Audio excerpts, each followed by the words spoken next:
Today we're going to talk about the communication cycle, specifically the 8 different components that make it up. Sure, you may not have heard of the communication cycle before, but some of these components are going to seem pretty familiar.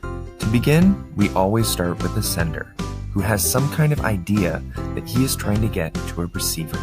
So that begs the question, how does an idea get from the sender to the receiver? Well, that idea represents the third component in the communication cycle, and that is the message, the idea being communicated. And for our sender here, well, he has a very specific idea in mind. He is in love, and he can't wait to communicate it. So now we arrive at our fourth component, which is the encoding phase. To encode is simply to package the message. And you really only have 3 different options. They are either verbal, nonverbal, or both.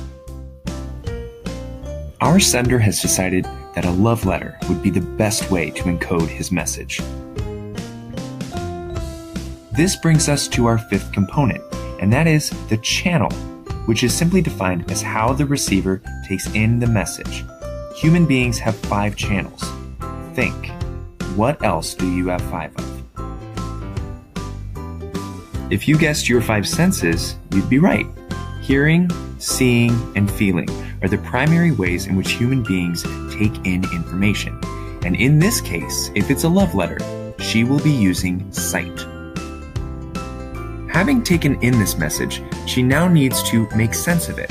And another word for that is our next component, and that is to decode it. So if encoding is packaging your message, decoding is making sense of it. So, she's unpackaged the message. Now all we do is wait for her response. What do you think? Will she be into him? Okay, it looks like she is. And that response that she's giving right there, that's our next component. And that is the feedback loop. Any response the receiver gives to the sender. So there you have it, one effective cycle of communication.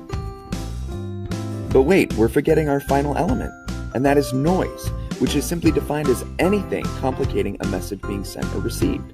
So if our sender has bad handwriting, our receiver can no longer decode his message.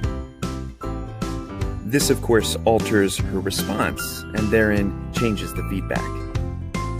So in the end, it seems miscommunication is just as much a part of this cycle. Thanks for watching.